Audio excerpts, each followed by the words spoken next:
Hey everybody, welcome to the Orange and Brown Talk podcast. Recording this on Friday about 3:15. I'm Dan Labbe, joined today by our good buddy Lance Reisland, who was out at rookie minicamp last weekend. It feels like it was a month ago, Lance. But Lance, it is good. It is good to see you here on a Friday. Absolutely, it's good to be back, my friend. It was a good day to see. It was good days to see them out of practice. It was nice to get back into some actual football stuff. Yeah, it was nice weather. It was like the perfect weekend for football. So we'll be out at OTAs here coming up in about a little over a week and a half.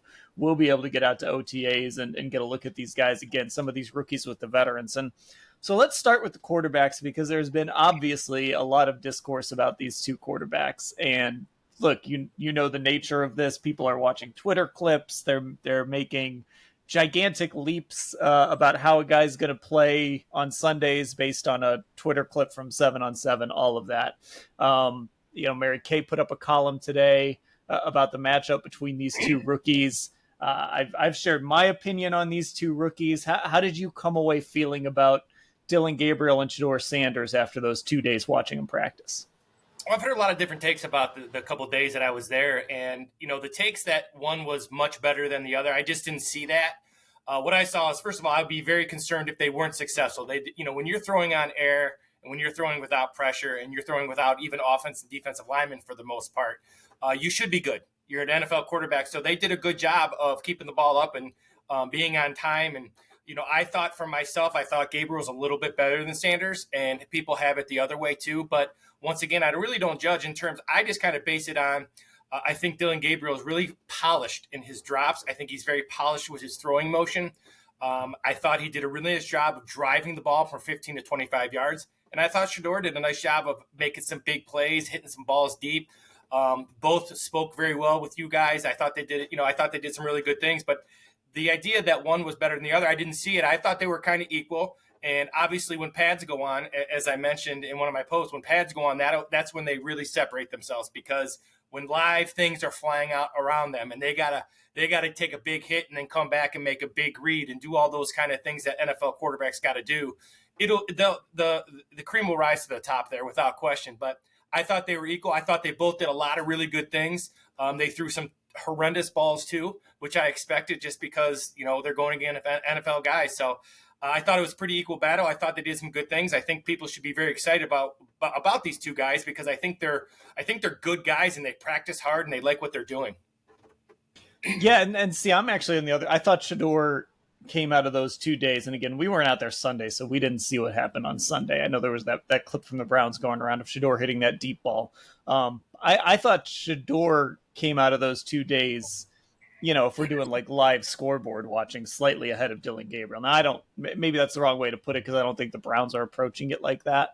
But I thought he was better in those 2 days. But honestly, I also just, like, my concerns with Shedeur are things that are not going to show up in 7-on-7. And even in like team drills against a bunch of tryout guys and rookies and, guys who are getting their first taste of the NFL. Like, my concerns with Shedeur probably aren't going to be answered until we get to see him play real football. Maybe not even preseason games, like maybe until we see him in like real football games, because it's, how does he handle pressure? Is he going to be a guy that, is he going to be one of those guys that kind of just is like a high turnover guy, almost like a Jameis Winston type of guy who can put up some numbers, but he's going to turn the ball over a bunch, take some bad sacks? Or are all those good traits that we saw in Colorado, that accuracy downfield, that ability to kind of move in the pocket just enough to buy time and deliver the football? Until we really see Shedeur, under live action, I think Dillon Gabriel's the same way, because I need to see, like, okay, when he's out there against the first team defensive line, does he look like he's 5'10"? Or does it not matter, right? Like, I came away from that weekend feeling like these guys were fine. They did what they needed to do. I don't think either of them came away like, okay, that guy should be quarterback one. They just survived the weekend. They got their work done, and now this competition moves forward. But I did think Shedeur was slightly ahead. Well, it's funny, and rightfully so in terms of scoreboard watching. I get, because what he does, he gives you those big plays. My concern with Shedeur will be his footwork, and his footwork with his arm talent. He's not a. I will say this: Dillon Gabriel has pretty elite arm talent. He can really throw the football A to B. And Shedeur does a really nice job with anticipation. But all those things you're saying, I couldn't agree with more. It really doesn't matter until the pads go on. I just thought with the footwork, he takes those extra steps. He's going to have to really work on his fundamentals at the NFL level, just because everybody's so fast and you can't be late with stuff. So a couple times I saw him late with stuff. But once again, the concerns with Dillon is he can be able to see and go through his reads with that. Can he visually move himself in the pocket? Will it be an issue? I thought, like I said, I think mine comes with more of just like, because I wasn't really judging it much on the throwing. Dillon Gabriel is really polished. You can tell he's a couple years old. He's really polished in his footwork, polished in the pocket, things like that. So I don't know. Once again, I think you said it best. It'll all pan out, but it wasn't. They were set up. It would be really. You would be really concerned if they both weren't pretty solid. And I thought they were both really solid in both days I was there. And I think you agree. And the idea that one was maybe a little bit better depending on what you're looking at. I think that's a pretty fair and accurate statement, because they were both just pretty solid and did some really good things and some bad things. And once they're thrown against Ward and being pass rushed by Myles Garrett and things like that, we'll find out very quick who can handle that kind of pressure. Yeah, and I hope we get to see that, because I would like to see these guys get some actual first team reps. I don't know if that's going to happen in the spring, or if we're going to have to wait till the summer and training camp, or if we're going to see it at all, because if these guys are your third and fourth stringers, they might not get that opportunity. It just depends how Kevin wants to kind of divide all this stuff up. So one of my thoughts, and I want to see if you agree with this or not, I felt like Dillon was a little safer. I felt like he kind of tended to take more of what was there as opposed to Shedeur. And again, this kind of goes into what we knew about these guys in the draft process, especially Shedeur. He's a big play hunter, which I like that. I like my quarterback to be a little bit of an explosive play hunter. And Shedeur is definitely, he's got that in him, sometimes to a fault. I thought Dillon was a little bit safer in kind of some of the throws he was making in this camp. Not that it was just boring. I mean, he did make some nice throws, but I felt like he had a safer approach than maybe Shedeur, who was really trying to be aggressive and look downfield.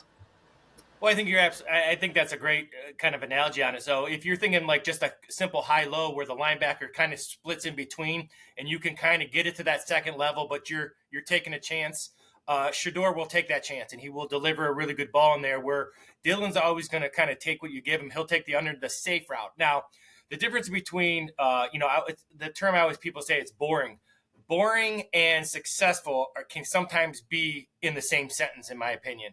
And with the Browns, if you talk about what the Browns need for right now, with where they're at skill-wise at receiver, the talent on this defense that I think is still really high, and I think these guys offensively are going to go back to being pretty solid with the run game, because the offensive line is going to do what they do best. I think maybe safe might be the route, and maybe that's why I thought he was – maybe I'm looking through that lens of a guy who, you're right, he's not going to maybe make a ton of huge plays, but he's also not going to turn the ball over. He's also going to give your defense a chance. He's also, because he does have some limitations, maybe you do run the ball a little bit more on first down. Those are all things that are tie into a quarterback and a coordinator's kind of thought process. But sometimes that's a good thing, right? And then as they get confidence, maybe you can take some shots with him. But with Shedeur, he might come out and just kind of light the world on fire. And you can see the difference. Everything you're saying, I agree with. It's more of the gunslinger versus the take what they give you. It's boring. It's if you go back to especially Tom Brady his last 5 years, a lot of his 300-yard passing games, half of those are checkdowns. But he wants to get the ball. He was always the check down king to me. And that's kind of what Dillon's going to be. He's not going to be a guy that I don't think vertically just wows you. I think he can do it. But I think safe is a quality that's really good quality for him. Yeah, and as I'm also thinking too, sure, it's weird to say he hunts big plays, because he was the guy that was coming out who, the highest percentage of throws behind the line of scrimmage, right, coming out of college. But I still, just looking at that college tape and again what we watched, I feel like he's a guy that wants to push the ball downfield, and I think sometimes that's why he did get sacked and why he did kind of get into some of those bad habits. Like he wants to make that big play downfield sometimes. So Okay, let's move on. Let's go through some of the other guys because let's just kind of go through the order they were picked here. We'll start with Mason Graham. And I'm curious about your thoughts on Mason because I didn't get a chance to see a lot of him. I was doing a lot of video on the quarterbacks and those 11 on 11s and team drills. So I didn't get to see a ton of Mason Graham, especially when they went to like 7-on-7. But I know that you kind of made it a point to kind of go over. I know Ashley did too, to kind of just watch him work with Jacques Césaire and kind of do what he needed to do off to the side when they were doing things where he wasn't involved in team stuff. So what were your first impressions of Mason Graham in a Browns uniform? Well, the great thing about watching the defensive line, especially where we're at, is that you're literally in the huddle down in the defensive line area, right? So you're not like sometimes we do 7-on-7, we're away a little bit, but when you're watching the defensive line, first of all, no one's down there. And so you get to like literally, you can hear them talk, you can hear them go through like their progression, how they want to work and what they want to do. I've heard lots of reports about Mason Graham and he threw up and he's out of shape. None of that is true in my opinion. Mason Graham looks great. He's not a guy that, he's not a Myles Garrett, right? Where he takes his shirt off and he just looks like he's ripped. And that's not his style. He's a wrestler. And I tell everybody, I don't know how else to describe it, but his hands are really violent and his movement skills are absolutely elite. His ability to move, get in a gap, he can anchor in there at 300 plus pounds. He will, just like the quarterbacks, he will actually be much, much better. Some guys go way down when the pads go on. Mason Graham's a guy when the pads go on. When you put on the film, I've had a lot of pushback on Mason Graham because I was so high on him. But the film doesn't lie to me. And his ability to anchor on first down and second down and then rush the passer when needed, and his movement skills and his violent hands, short area bursts, lateral skills, all the pad level, leverage, all those things that you talk about with the defensive lineman, he does all those at a high level. And those don't show up when you're in underwear, right? When you're just doing, T-shirts and shorts, it doesn't show up. But all those movement skills showed up to me and the hands showed up to me. The Browns fans, I think, will be very, very pleased when the pads go on because he's going to be a nightmare for an offense. I watched it over and over and over the course of 20-plus games. Very, very impressed with his movement skills. I look forward to seeing inside run. When you and I are standing there watching inside run and seeing how he handles himself in there. So obviously when we're watching these guys at these practices, it's sort of, okay, guys going through the bags, guys hitting the sleds, things like that. You wonder what you can take from it. But for me, especially at rookie minicamp, it's always been about how does a guy look? Like, does he look different than the other guys there? Like, it's a great comparison just as far as like, okay, here's guys who are like tryout players or undrafted players versus a guy who went number 5 overall. Or, and we sit there and we watch these drills and you just see the difference in how they move. Was that the case even with a guy like Mason Graham, who maybe isn't necessarily that, like you said, he's not that Myles Garrett type, but did he move a little different? Did he look a little different? Oh, absolutely. And his movement skills remind me of a defensive end or a smaller, a nickel 3 technique who comes in on pass rush.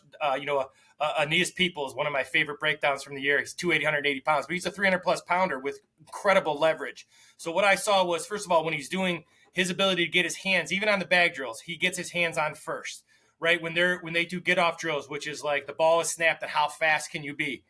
Elite linebacker-type movement skills at a guy 300-plus pounds. Those bag drills that you're talking about, the ability to get laterally, forward, backwards, move your feet, lateral shuffle, all done at a linebacker type speed, in my opinion. That's what you look for to me. And then you look for, as a coach, you look for like body language, how he carries himself in these type of, these rookie camps. Those guys all carried themselves very well. He knows he's good. He knows he will shine when the pads go on. And I don't think he has any question. I don't think he questions his ability.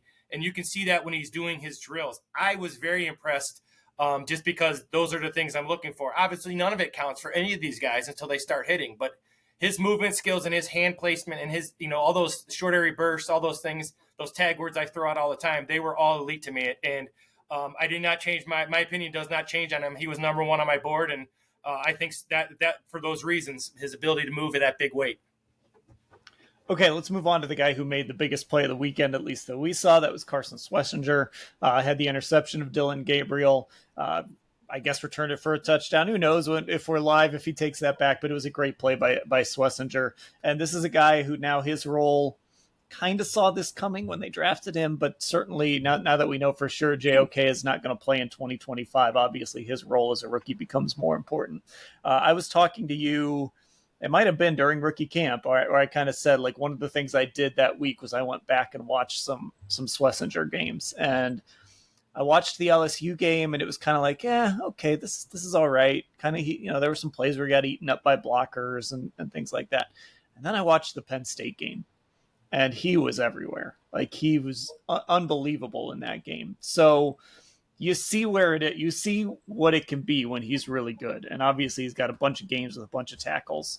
What did you see from Swissinger over that rookie minicamp weekend? And what are your expectations now that his role is, I mean, he's going to be very important to this defense now. Well, that clip you're talking about, I had to ask you for the clip because it was the only, I try to pride myself in getting those plays, but what a great play. You kind of saw what he does really well. His number one quality without question, he's instinctual. And when he gets to the line of scrimmage, and I have a clip up of him getting skinny, he doesn't give offensive linemen any surface area. The thing that I was most impressed about, and once again, that's why you have to continuously do your homework, me included, is that he's a lot thicker than I thought he was. He's got tree trunk legs, and I thought he was a thin guy. Now, one of the things he doesn't do very, very well right now, and it's because he relies on his instincts very well. And when you're saying he got swallowed up by LSU, you're absolutely correct. So what he's going to learn how to do is he's going to learn how to attack those offensive linemen better, and that comes from understanding the scheme. So what ends up happening now is that you see it on film. He sees the play he's almost like a step ahead on film, so he beats people to the spot. Where in the NFL, sometimes you can't beat him to the spot, and then you got to be physical with the offensive lineman. You got to stack him there in the hole, and then you got to shed him, and that's what he'll learn to do. But I didn't know if he could do that because I thought he was kind of skinny, to be honest with you. And then you see those tree trunk. I mean, his lower half now, he is as my dad used to say, he's a thick one down there. Boy, he can really anchor in there. He's 240 pounds. I thought he looked great. Then all the things that we talk about, right? He led the FBS in solo tackles last year in 90. And you can even see it on the interception that you got on your clip.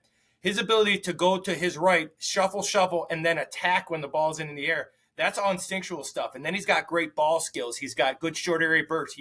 He's got good spatial awareness, And then you think about I did some reading on him. I tried to learn about him a little bit. He's a bioengineering guy, so he's real. Those kind of guys are real intellectual. They want to know what's going on, right? They want to know what's going on with the offense and how they're trying to do things. So he's going to be a film guy because he wants to know those things, because then he can allow his instincts to take over. He's a very good linebacker. He's a guy that I misread. Again, we'll know more when the pads get on, but once again, the film doesn't lie. The film confirms what you saw this weekend. Big, thick kid, great instincts, makes a ton of tackles, going to have to be really good, really fast for the Browns, especially on that second level. Yeah, and I think, too, when we talk about JOK, right, he's so good at anticipating. He's so good at reading. He almost looks like a running back playing linebacker in a lot of ways. And that doesn't just happen. That happens because he's really good at watching film, and he knows what he's looking for, and he's really good at identifying things quickly. So if JOK is around and in the building, which it sounds like he's going to be, this feels like it could be a very good pairing to have JOK kind of guiding Swissinger along and just sort of teaching him, like, hey, this is what I do. This is how I watch it. This is how I anticipate stuff. Because I'm not saying he is JOK, because I think JOK is unique, almost in a Myles Garrett way unique. But Swissinger has some of that ability to read and react and almost beat those O-linemen to a spot. Well, you're absolutely right. First of all, he can't replace JOK. I agree with you. I think JOK is a top 5 linebacker in the NFL, pushing towards one of the elite top 3 kind of guys, right? But his ability to do that, not only does he have great instincts, but he, like you said, he understands what offense is allowed to do. And this is a quote, and every football coach will tell you the same thing. If you're thinking your feet aren't moving, and the minute your feet don't move at that level, you're beat. And so if you're going to be instinctual, you have to know what's going on with the offense. What is the down and distance? What is the formation? What does this team like to do on first down? What does this team like to do in the pass game? Who do they like to throw their backs on checkdowns? All those things, that comes with just endless film work. And those linebackers kind of got to be like quarterbacks in terms of where, they always talk about Kuechly. Well, Kuechly, how do you know those things? Because in this formation, on this down and distance, this is what they like to do. And if you get that down a distance, you get that formation. That's what teams do. I'm an offensive coordinator at high school, and that's what you do. You do what you know how to block, and you know what to do. So those guys have to be really smart. And then when they know what the offense is doing, then they can use those natural gifts.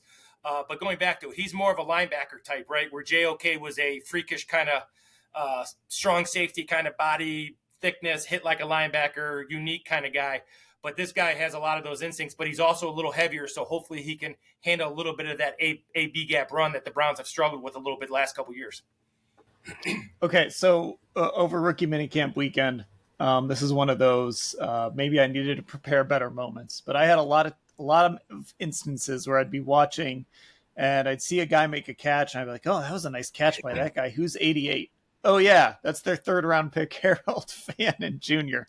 It just felt to me like he was catching everything that came his way. Again, one of those things where when you go to rookie minicamp, you're hoping that these draft picks just look different than everybody else there. And I think for the most part, we can say that about these Browns draft picks. And Harold Fannin, I thought, I don't know how much spectacular footage was out there of Fannin from that weekend, but I thought he was really good. And I felt like he caught everything that came his way. Oh, absolutely. Here's the thing about when people say 7-on-7s are absolutely nothing. I disagree with that. Seven on sevens have a purpose, right? And what you want 7-on-sevens to be, if you think 7-on-7 is going to correlate to you winning games, that's wrong. But what it can do, and what it did for a guy like Harold Fannin, it allows you to get lined up. It allows the defense to get lined up. So you understand. So offensively, you know where to line up. You know where the depth of your routes. You know where to go. That's important. So again, like we said, you can play fast. Same with the defense, knowing where to line up. What is your spacing? How deep do you have to be? That's what 7-on-7 is for. Not for anything else more than just those kind of things. But what Fannin does really well, you can see, he has such a great feel for the game. He feels, if you go back to his feel for me is not there yet, but he has a Travis Kelce feel in terms of how do I get open against this guy with this route against this coverage. And you can see the one that, you had a clip on and I had a clip on from different angles. We weren't standing together at that time. His touchdown in the red zone. They put him at 1 week and he got lined up against a corner. And that's what he really brings to you, right? He brings the idea of I can line him up in different spots and create a mismatch. And he did. He created a mismatch against a smaller corner. And then you can put him inside and he can create a mismatch against a linebacker. So there's some things he does with his size and his skill set, but there's just something about his feel, right? He's got great hands. He runs great up, but he's got great feel. That if you think about Travis Kelce all the time, he talks about, well, I knew it was cover 2, so I went here. That's what you can see that in Harold Fannin. He just has he's very savvy. He understands. And like you said, he doesn't drop the ball. I loved watching him in the drills. He's first in his drills, very attention to detail with his feet, with his hands, very coachable, wants to be coached. Great players like to be coached. They don't take it offensively. I think he's going to be, I agree with you. He looked different. He's the safest pick they have. He's a guy, I think if you had to tell me who do you think is going to be successful right away, it'd be Harold Fannin. Him or a guy I skipped over if I was going in order, Quinshon Judkins. It's tough to read the run game in a lot of these practices, and Kevin Stefanski in the past has called the off-season program sort of a passing camp. They're really focused on the quarterbacks, and of course this year we're going to have a 4-person quarterback battle, so I think we're going to see a lot of passing. The running game, when you can't tackle, when you can't break tackles, all of that stuff, it's just so hard to kind of get a feel for what it is. But with Quinshon Judkins, how did you come away from kind of getting your first look at him in a Browns uniform?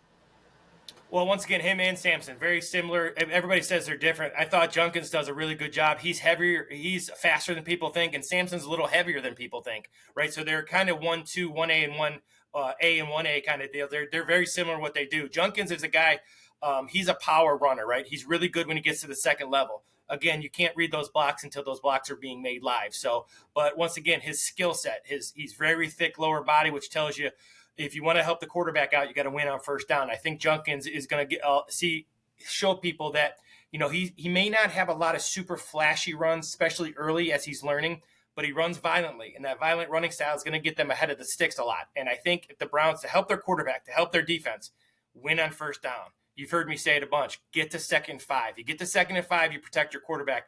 That's what I saw out of Judkins. I think he's going to get really, really good, but he's going to have to learn the scheme. He's going to have to learn where to run, how to set up the blocks, as where I think Samson does a really nice job. He has a really good understanding of what what the offensive line is trying to do, and he's a great, kind of counter to what Judkins is going to bring. I've been thinking about this. So obviously Dillon Sampson, he talked a little bit when he did his press conference on Friday about, there's stuff that I haven't shown that I can do. Like there are things he can do that maybe he hasn't had a chance to show. I thought Kevin was really interesting. I asked him about, when you draft two backs, are you thinking about how they complement each other? And he kind of made the point. We really liked Dillon Sampson. Maybe those two guys do complement each other well, but we just really liked Dillon Sampson. So now Andrew Berry called Quinshon the bell cow back after they drafted him, but could you see a world where Dillon Sampson is actually maybe the number one back coming out of training camp? I mean, we're going to see both of them plenty, so maybe it doesn't matter. But could you see a world where Dillon Sampson wins that job if the Browns actually kind of open that thing up? Yeah, I do. Because if it's an open competition, then you see, I think with Dillon Sampson, I'm a big Josh Heupel guy. And what Heupel does, he is a kind of a stickler for pass protection. He's a stickler for the smaller details. I'm not saying that, Ohio State is national champs, but you're national champs with players, not plays. And what Samson gives you, in my opinion, is when you watch his film, he has a great understanding of what offensive linemen are trying to do. And what that does is that I think as a back, when you're really, really good like Judkins, you've always been able to just like rely on your athletic ability. If you ever go like Henry's like, I just got the ball and ran left and I was bigger than everybody else, right? So not that Judkins is like that, but some guys really, it's almost like an intellectual thing, right? So he is very talented. He's got a great burst. But when if you're running weak inside zone and that Mike backer's inside, the guard's going to get there, you're going to be a little bit more patient. Because where things are going to happen. You understand that if I'm a backer and the backer and the defensive lineman have A and B gap, who has what gap, and then who is the double team.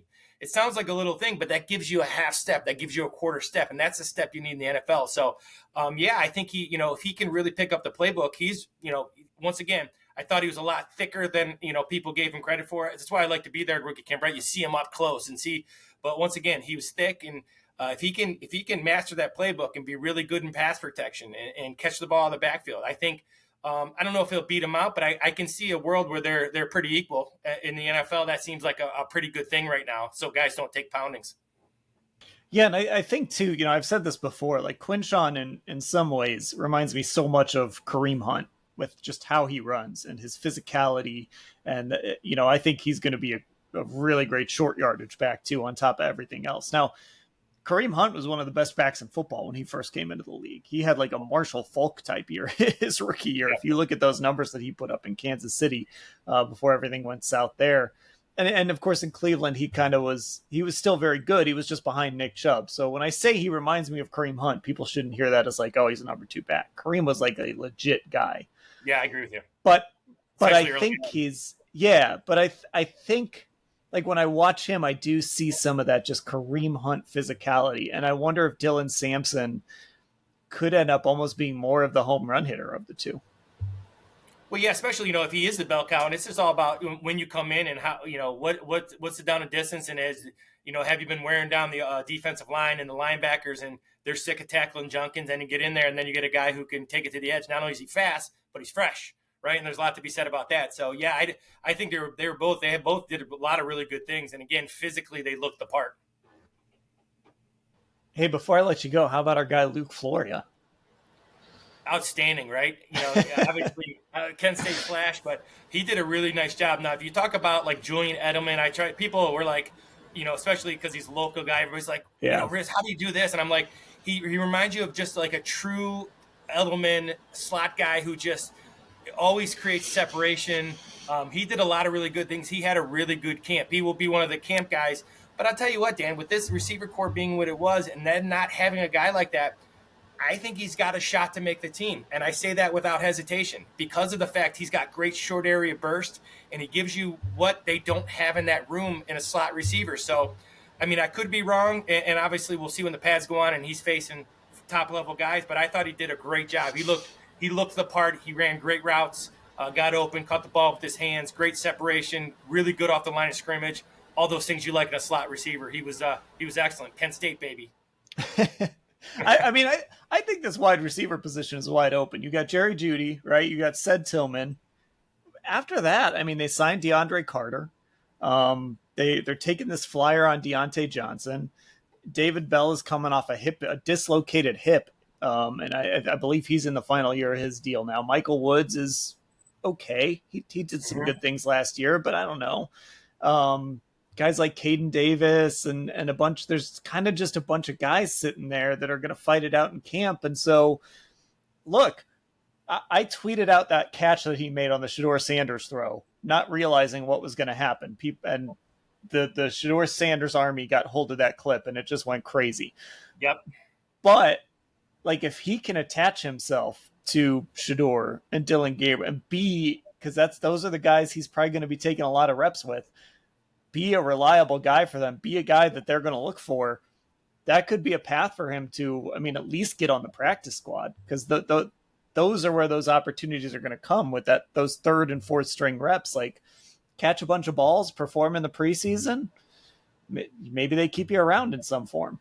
Well, yeah, and he brings you all those guys you mentioned. A lot of them are outside one guys who are posts and slot. You know, this is an interior guy who can run a ton of stuff from the slot. He can match up against the linebackers. He can match up against safeties. He'll throw his nose in there if he needs to block. He was really impressive. I thought he did a great job, and it shows like the amount of work he puts in, because he is undersized. He might not be a jet, but I tell you what, some guys just if in terms of feel, not all talent, but in terms of feel, he reminds you of like a Cooper Kupp, right? Just open. And it like a Cooper Kupp light, right? Obviously not to that level, but that's kind of what you see. That Julian Edelman, just how does he get open? And he was open all camp, and he runs great routes, and he works at his craft. And I think not only do they have a lack of depth there, but they have lack of what he does there. It could work out for him. All right, there we go. Had to get in a little Kent State Menor High School talk That's there right. At the end. Where else are you getting that out of rookie minicamp? Come on. That's right. That's right. All right, that is Lance Reisland looking back on rookie minicamp. And I do want to say, Lance, I think this is interesting too, because you mentioned it with like the Fannon play, how we were both in different places. And I think people out there might wonder, like, okay, so how can some people come away from that feeling like Shedeur was head and shoulders better than everybody else, better than Dillon? And then some people can come away feeling like Dillon was better, and some people come away feeling like it's closer. And the reality is, like, we're all watching this through different lenses. We're all standing in different places. We're all seeing things from different angles. Like, it's really hard to have a consensus, I think, sometimes on what you're seeing out there at these camps and these rookie mini camps. And, you know, again, I would just caution, if you're out there trying to do this just based off Twitter clips and stuff, just be careful. Like, because there were a bunch of us that were standing right there watching every play, and we all came away feeling differently about how it went. And I just think that's something people need to remember when we're talking about this stuff. Yeah, you know, you're absolutely right. When we talk, you know, especially when double start, we always, you know, you're watching the quarterbacks first, and I'm always watching the offensive linemen. There's, you know, we'll talk and say, this guy, you know, we're all watching different stuff. We all have different agendas for the day. You catch things from different angles. You watch 3 throws. Maybe it's the only 3 bad throws a player had, or a, you know, bad run or whatever it is. You're absolutely right in saying that. So you got to take it with a grain of salt, right? Because we're all looking at different things, and we're trying to get like a kind of an overview of everybody. You know, when he was, you know, I was watching both the defensive line in the corner. I was watching both defensive line, and then catching the end of, 7-on-7. So I agree with you. Yeah, a couple of clips I sent out, the Shedeur Army got a hold of him, and it went crazy. And by the way, you know, the only people who matter are the people that are sitting in that building watching that practice tape, and they might be seeing something completely different than what we're seeing. So yep, it's I guess that's what makes this fun. That's why the off-season program and training camp is fun, because we all get to sort of formulate our own opinions and kind of see where everybody stands. We sit in that media room, and we've had some arguments in there. We've had some debates about different players and things like that. That's what makes it fun. All right, Lance, I appreciate you doing this. Of course, you can find Lance. What's your Twitter again, Lance? Where can people find you? I'm on X. It's just at Lance Reisland, both on X and Instagram. Perfect. Check him out there. Of course, we'll have him on the Orange and Brown Talk podcast all throughout the spring and summer. And again, when the Brown season gets going, you can find us on X, Orange Brown Talk. We're on Instagram. It's Orange and Brown Talk. And of course, you got to check out our YouTube. If you want to see, I've said this, but if you haven't gone and looked, there's a bunch of Chador video. There's a bunch of Dillon Gabriel video. So if you want to see some of that, our YouTube is Cleveland Browns on cleveland.com. We also put our full pods up there in video form as well. Lance, I'll talk to you later. Absolutely.